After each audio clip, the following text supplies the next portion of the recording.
as I've talked about with all these different pillars of, your digital marketing strategy or ingredients that you could be putting into your recipe, understand that there is definitely overlap. So while it's not traditionally live casting, understand that Facebook Live, Instagram Live, YouTube, all present opportunities where you are able to stream your daily activities. And Gary Vaynerchuk has been known to say, and I'm not sure if he coined the term, but he talks about documentation instead of creating. You're an entrepreneur, and you make vital decisions that hopefully blossom into a business. You're the savvy, out-of-the-box risk taker who believes wholeheartedly in the process of innovation. Innovation that will change the world. This is CEO Chat with Gresham Harkless, and you're about to embark on a journey through the awesome world of business. Gresham is the epitome of drive and desire as he works to help support small businesses and entrepreneurship. And you're about to learn from this entrepreneur how you can improve your odds of success in the business world. Welcoming the host of CEO Chat, here's Gresham Harkless.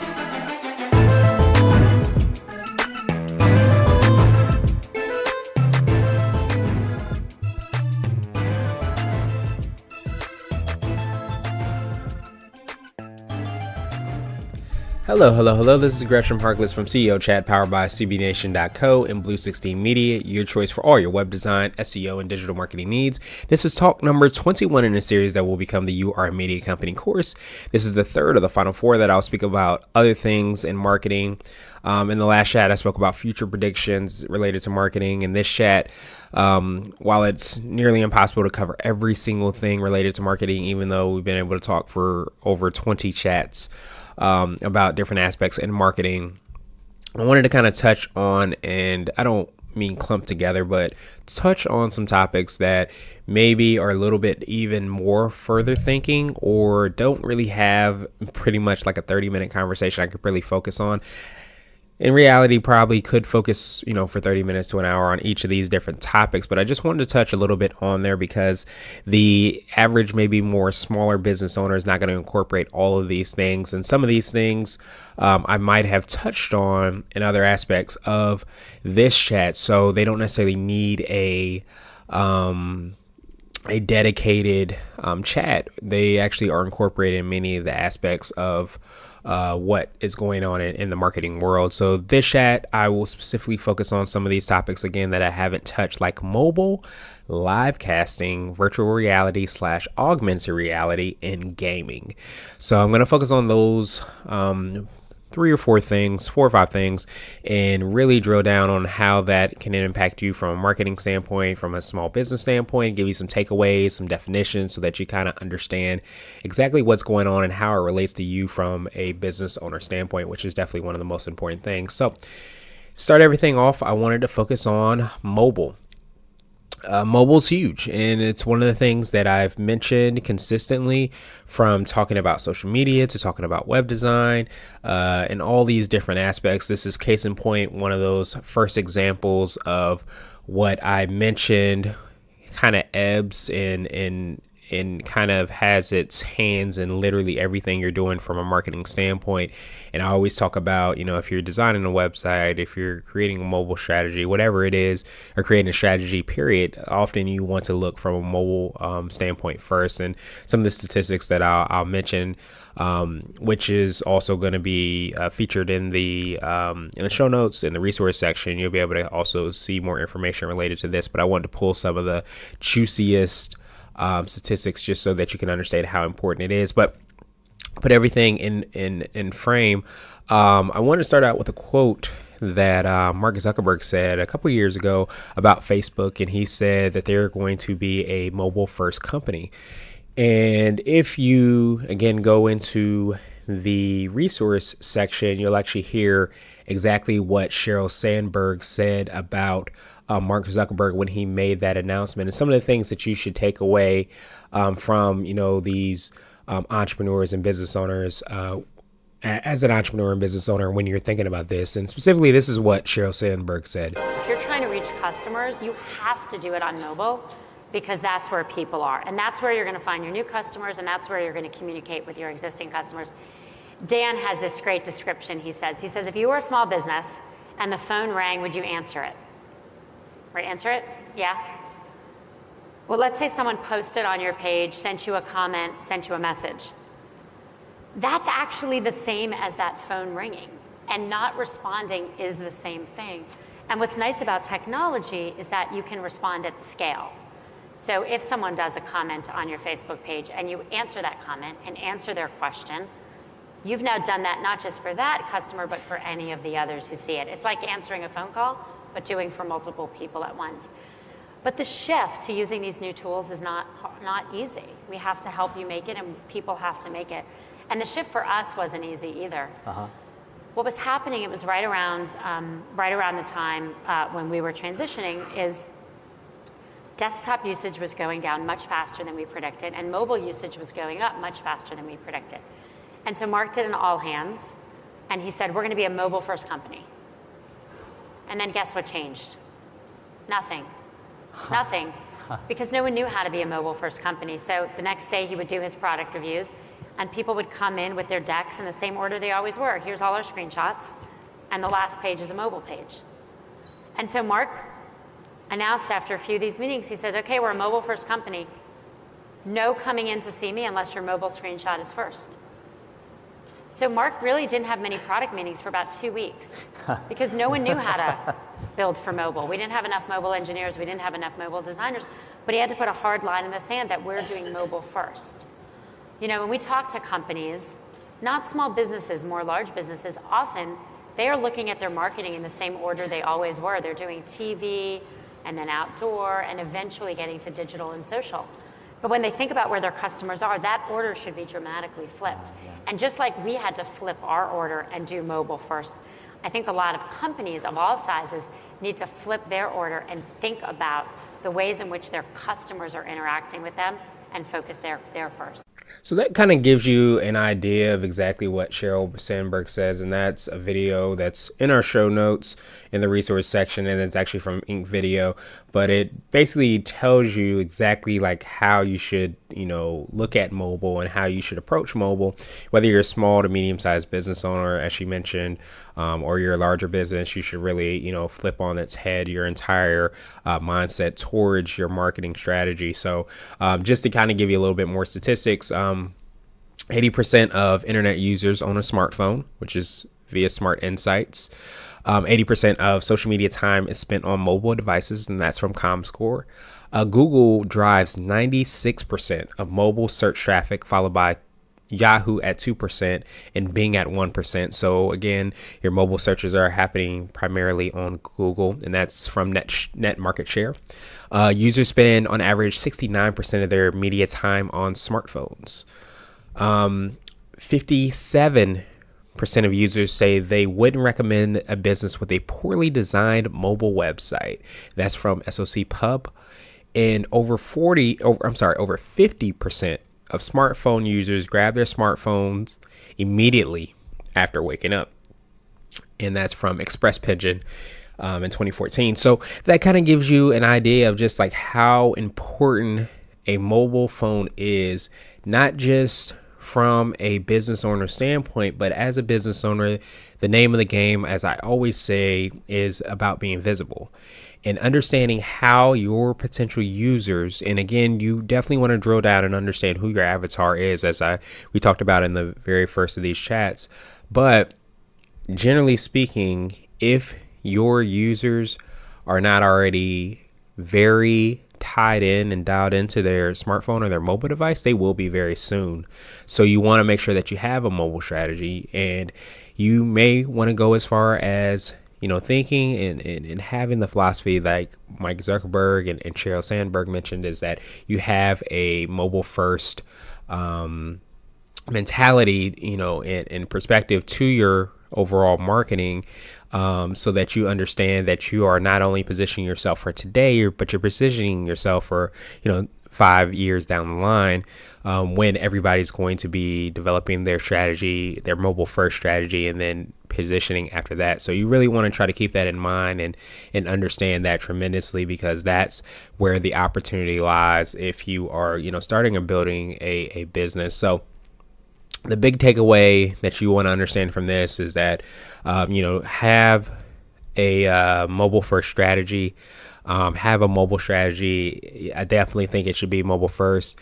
And again, your target market, your target client, your avatar may not be using mobile heavily, but I'm pretty sure that it is at least part of the strategy, if not, all of the strategy, going forward. It's going to be more and more important, and you're going to see that a lot of businesses and organizations are not even going to be as worried about the desktop as they are about mobile devices, because whether you're younger or older, that's just going to be the wave. And as technology has increased, as mobile devices have increased, the ability of a smartphone to option to potentially run faster than maybe your desktop computer, depending on what device you have on both sides. You might have a more powerful phone than you have a computer, and that just means that you're able to get a lot more done on your phone. And then smart speakers, as I've already talked about, are also going to play a really big role in that. But understand that when you are creating your strategy, make sure that you have a mobile first strategy, or a mobile strategy at the very least, so that you can start to take advantage of these things. So the second thing that I wanted to talk about was live casting. And live casting is defined by Technopedia as uninterrupted streaming of an individual's daily life captured via wearable technology. Live casting is distinct from frequent webcam postings in that the camera moves with the individual and often streams directly to the internet, removing the need for uploading.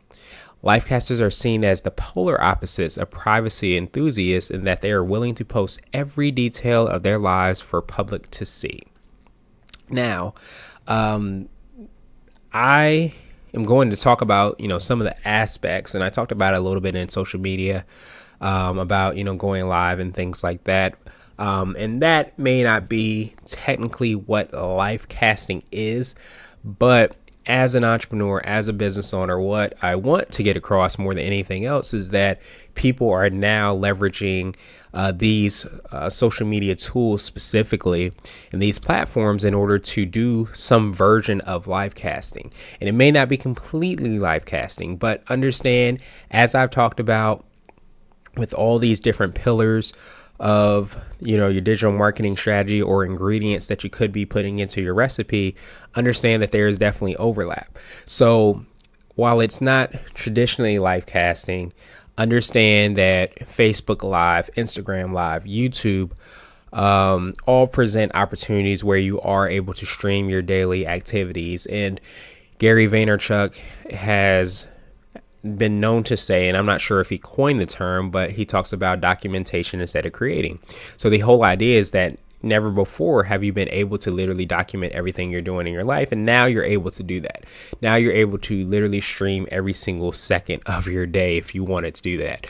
And that can be good, it can be bad, but the idea is that for people that are not able to necessarily be there, whether it be at an event or in a person's life, you can literally see everything that they're doing. And that's why, the definition mentioned that it was polar opposite of privacy enthusiasts, because privacy enthusiasts obviously want to have their privacy. And people that are really big into live casting, whether that be, they're doing it from a gaming standpoint and they're showing you, then you're watching them play the video games, or gaming, understand that there's a incredible amount of opportunity out there. So, also, keep in mind that, with machine learning and artificial intelligence, you're going to be able to create unique experiences for your clients. And AI, if you don't know the definition, AI, or artificial intelligence marketing, is a method of leveraging customer data and AI concepts like machine learning to anticipate your customer's next move and improve the customer's journey. So that's really, some of the things you really want to try to keep in mind. from a life casting standpoint, is that you have right now the opportunity to literally show every aspect of your business. You can show exactly how your day goes.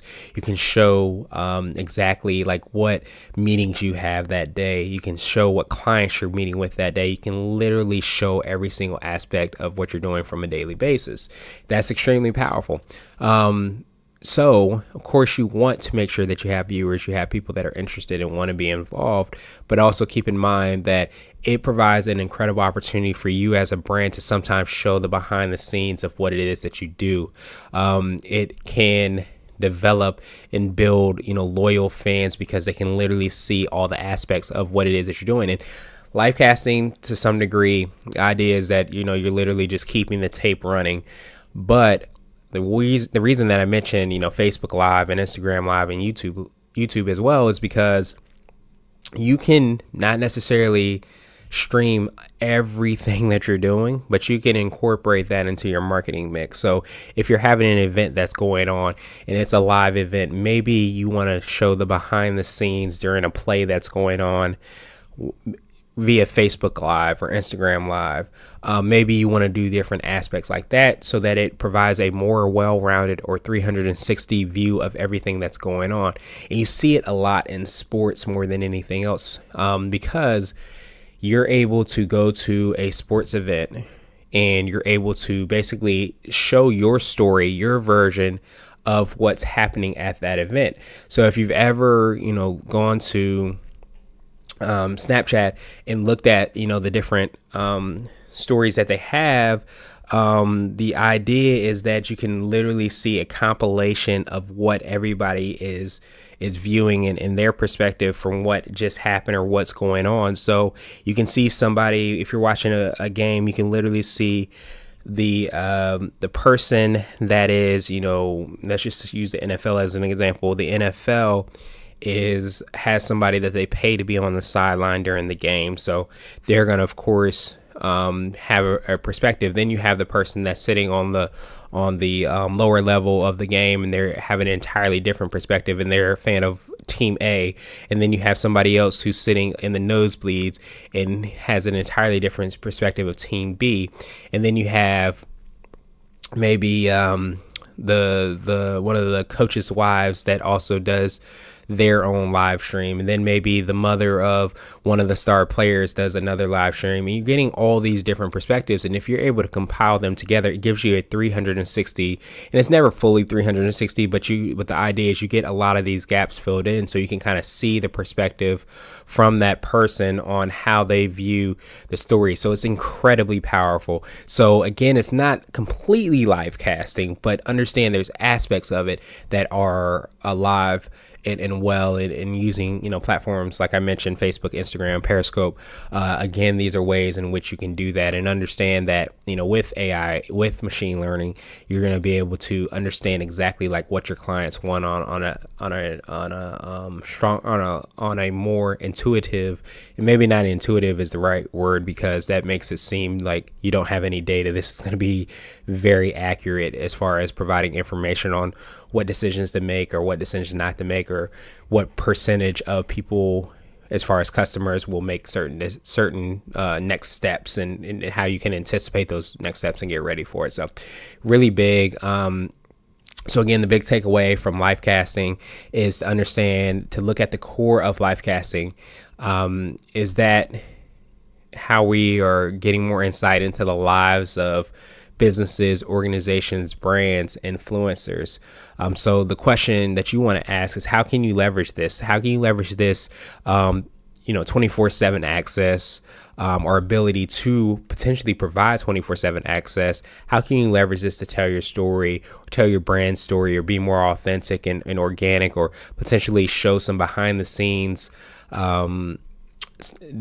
info that you would only get if you were to follow the live cast, the live cast. So how or the live stream or the Facebook Live or whatever it is, how are you able to make a unique experience that also fills in some of the gaps for your overall brand, and makes that more of a 360 view of what you're doing, how you're building your business, and all of those things. So at the heart of it, what you're really trying to do for your potential clients and your existing clients is build a deeper connection and a relationship and continue to develop and have raving fans so that you're able to be extremely successful in developing that relationship, and you're able to just kind of distinguish yourself. So that is the second thing that I wanted to focus on. And now I'm going to go into augmented and virtual reality. Think of a game specifically called Second Life, and that can be the definition of, what virtual reality is like. But as I start out most of these, I wanted to start out with a definition. And the reason for definition is that some people can kind of get confused between virtual reality and augmented reality. Virtual reality, short for or VR, which is short for virtual reality, is a form of interactive software that immerses users in a three-dimensional environment, usually by way of a headset with special lenses to simulate a real experience. Ideally, VR allows people to simulate the experience in 360 degrees. So what that basically means is that you're going completely in a different world. You're going in a completely different reality. While augmented reality, or AR, allows people to add digital elements into their actual environment. For example, Pokemon Go. And one of the best ways that you can leverage this is through your mobile device. When you're thinking about Snapchat filters, when you're thinking about Instagram filters, when you're thinking about things like Pokemon Go, or anything where you hold up your phone, you can look through your phone or through the view of your phone and see something different or something that has been augmented or changed to some degree, is an example of AR, where VR is a completely different world, and you're not even in this world that you're currently living in. You're not sitting in your chair, not laying in your bed, you're not listening to this podcast. What you're doing is you're in a completely different world. So it doesn't just augment that reality, it creates an entirely different reality. So it'll be definitely interesting. But here's what you want to try to keep in mind about, virtual and augmented reality. Here's some statistics. By 2020, the economic impact of virtual and augmented reality is predicted to reach $29.5 billion. And by the end of 2017, the number of shipped units of VR software and hardware from Sony, Oculus, HTC, and others totaled 2.4 million, up from 1.7 million in 2016. By 2020, the number of VR headsets sold is predicted to reach 82 million, a 1,507% increase from 2017 predicted totals. So, what does all this mean? VR gives you the ability to create a unique experience at scale without actually creating it. You can have augmented reality actually integrate with the real world, or have it create an entirely new world using VR and a way to interact with your brand. So here's how you can look at all this. Depending on, what type of business that you have, let's just say you are a interior designer. As an interior designer, maybe you have two different options. Maybe you want to use VR if you're trying to get a person to completely change their entire house, their entire home. You're going to rehab everything. You're going to build it from the ground up. You're not going to have the wall where the wall is, not going to have the door where the door is. Everything's going to completely change. And you want to have and help your person or your client or your employee, or I'm sorry, not your employee, but your client or your potential client to really see the vision that you have. So you're going to use VR. You're going to give them a pair of virtual reality glasses, and they're going to be able to look and see literally 360 degrees, turn around and see, where that door is going to be, where the kitchen's going to be, where the bathroom's going to be. They're going to be able to see all of those things because it's literally a different reality. Now, augmented reality is entirely different. So maybe you have a wall that you're going to keep there and continue to have it there. So instead of saying that you're going to get rid of that wall, or you're going to move that wall, or you're going to knock that wall down, or whatever it is that you have you thought of from a virtual reality standpoint. If the client decides that they don't want to spend as much as, or their budget is not as large as you thought, maybe you do augmented reality. Maybe you show how you can manipulate the wall that they see and will stay there so that it actually is a slight variation or a little bit of a bigger variation, but not such a variation where the wall's not there from what it is existing from that existing standpoint. So really think about it from, augmented reality standpoint, that you can really create an experience for your clients and your customers. Think of it as a dentist. As a dentist, maybe you completely want to show your clients exactly like how the braces will look on their teeth. So you decide to do augmented reality in order to showcase that. You're not changing their entire mouth. You're not changing their eyes. You're not changing, how they look, how they feel, all those things. So maybe you're going to show them exactly how it looks with braces on their teeth.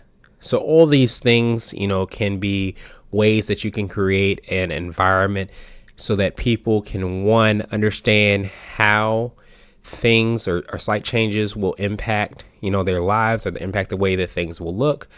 Especially from a visual standpoint, but understand you don't have to necessarily do augmented. You don't have to necessarily do VR when you can do augmented reality. But it all, of course, depends on what it is that you are, thinking about changing or thinking about doing. Here's one of the big things that one of the videos in the resource section talked about. Augmented reality can be done with your smartphone. Virtual reality requires more of a financial investment. You have to buy the glasses, you have to have the environment.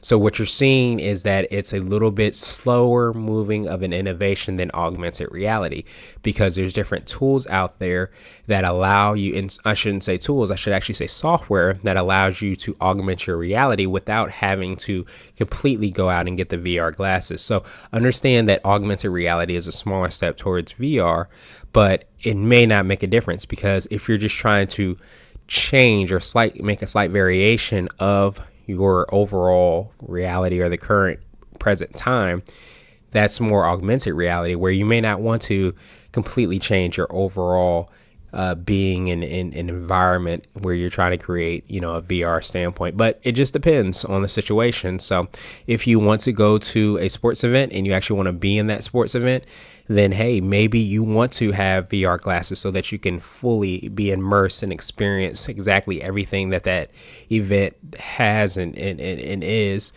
Whereas with AR, maybe you're just going to increase the size of your TV so that on the wall that you're looking at that has a 32-inch TV, maybe you can use augmented reality to make the TV bigger or larger. So this is just slight variations of things that you could do to kind of change that overall environment. So here's the thing, and here's the takeaway. VR gives you the opportunity to create a unique experience at scale without actually creating it, while you can have augmented reality integrate with the real world, or have it create an entirely new world, like I mentioned, in as a way to interact with your brand.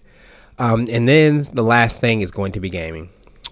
Gaming, and the way that I wanted to start out was with gamification. And the gamification is not necessarily a part of gaming. So when I speak about gaming, I want you to really think about, the traditional gaming, like your Nintendo, Xbox, Sony.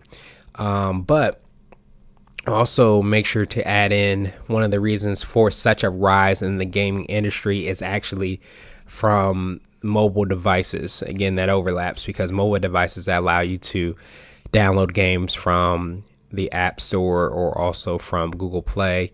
You can download actual apps that are games as well too. So understand that is playing a big part as well. Not to mention on social media, you're also able to play games as well. So Candy Crush was definitely, a big game that had the dial in with social media.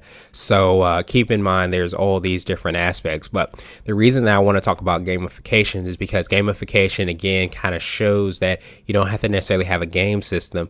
It shows how important and what you can learn from gaming throughout any type of environment. It doesn't necessarily have to be on a gaming system or on a mobile device. And the reason that I wanted to really, drive home that definition is because I don't want you to literally think of gaming as, oh, you have to have a game system. Oh, you have to be downloading a game from the App Store. You have to have a Google Play game app. No, gamification is literally everywhere. So again, it's one of those things that is, like I mentioned, it's not relegated to one specific area, but it literally is in every aspect of the marketing world. So you want to understand that these things are kind of fluid, and that they can show up in literally any aspect of your marketing ingredients that you're putting in place. So again, the simplest definition of gamification from Small Business Trends is a process for integrating game mechanics into something that already exists to motivate participation, enjoyment, and loyalty. This can be almost anything from your website to social media presence, day-to-day operations, customer engagement, and more. Gamification introduces game design elements into non-game applications to make them more fun and engaging. It uses competition, points, achievements, rules of play, status, and self-expression to encourage actions through positive feedback. Huge. So the reason that I wanted to bring up that definition again is to drive home the fact that it is not relegated to just being a gamer, being on a PC playing a game, or being on a mobile device playing a game. It literally is everywhere in everything that you do. And as a marketer, you want to potentially incorporate that into your overall marketing strategy. So here's a very, very practical explanation I can give, an example I can give to somebody that might have a CrossFit gym or might have a yoga studio. You might have a competition that you're going to run until the end of the summer. So that's for 3 months. 3 months, basically, you want to have different things that people can do to check in so that they can win. And maybe you have something as simple as a bingo board. And having that bingo board, you have to get an X all the way across, or maybe you have to fill out literally everything on the board, and you have different things that you have to do in order to reach that. So maybe you have to challenge the owner to a push-up contest, and that's part of it. Maybe you have to bring a friend, which can really be really cool and really good for driving home more opportunities. Maybe you have to go to one of the after hours events that's going to happen at the gym, or maybe you have to take one of the other classes at the yoga studio. So again, all these things allow you to get the opportunity to compete. And maybe you, as the owner of this gym, decide that you only want to have 3 winners. So now you're giving the fire for people to really want to try to win. And then maybe after the first 3 winners, maybe you start up a new game or you have a different contest. But again, that's gamification, and it's not necessarily in the overall gaming system. It's still gaming, and it has a lot of those characteristics that it was outlined in the definition. So understand that it is not just relegated to that. So you might want to incorporate that into your overall marketing strategy, but also keep in mind that when we're talking about games, we're talking about, playing a video game and maybe seeing an ad from a very, specific company. Maybe the main character of actually take that back. Maybe you're playing Madden, and because you're playing a football game, you will see certain ads that are built within that game on the football field. Maybe you see the same ads from the stadium. Again, that's a way for you to get more visibility, as a business in terms of having that ad there, but it also is on the game. Well, maybe, you're also going to be able to, have in-game opportunities for you to be able to advertise your business literally within the game, or maybe you're gonna be able to power the game or be sponsored by the game. There's a lot of little things that you can do inside. But even from like a mobile standpoint, if you're downloading an app, you can definitely see that there's ads that are built within these games. So you can see that you can literally click for the free, if you have the free version of an app of a game, you might have to see the ads. And when you see the ads, You can either purchase the game so that you can bypass the ads, or you can keep the free version and maybe you have to see the ads. So there's in-game banner ads that are there too. Maybe you sponsor the game. Maybe you you sponsor the audio or the music from the game actually comes in and somehow is an advertisement to, one of the products that you have. There's so many different opportunities out there. So what you really can do is think outside the box and just understand that one of the goals of this, of these kind of, these 4 points really to kind of to touch on in these topics was really to get you thinking outside of the box, not just of, the things that I talked about, the marketing, the advertising and things like that, but really to think really outside the box on some of the things that are out there in the future and how you can kind of position your business and your brand, even if it's in a subtle way, so that you can be ahead of the competition. So, for any, entrepreneur or business owner, like if you have any questions or anything I could do to help, this is Gresh signing out. As always, be sure to check out the course when it goes live at yourimedia.company. And if there's anything I can do, as always, feel free to reach out to me. But have a phenomenal rest of the day.